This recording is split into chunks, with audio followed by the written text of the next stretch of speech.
জয় যীশু।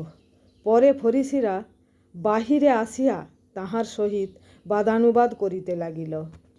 পরীক্ষাভাবে তাহার নিকটে আকাশ হইতে এক চিহ্ন দেখিতে চাহিল। তখন তিনি আত্মায় দীর্ঘ নিঃশ্বাস ছাড়িয়া কহিলেন, এই কালের লোকেরা কেন চিহ্নের অন্বেষণ করে?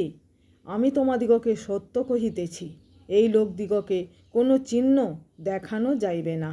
পরে তিনি তাহাদিগকে ছাড়িয়া আবার নৌকায় উঠিয়া অন্য পারে গেলেন।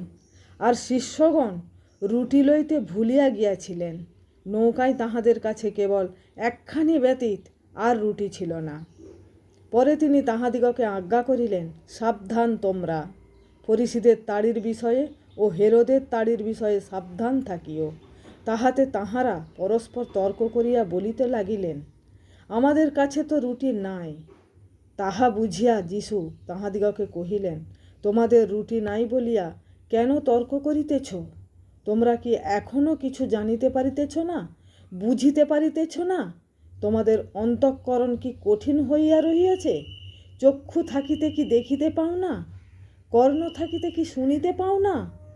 আর মনেও কি পড়ে না, আমি যখন 5,000 লোকের মধ্যে 5খানা রুটি ভাঙিয়া দিয়াছিলাম, তখন তোমরা গুঁড়ো গাঁড়ায় ভরা কত ডালা তুলিয়া লইয়াছিলে?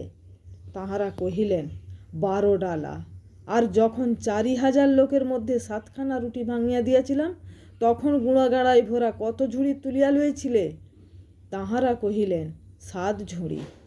তিনি তাহাদিগকে কহিলেন, তোমরা কি এখনও বুঝিতে পারিতেছ না? আমেন।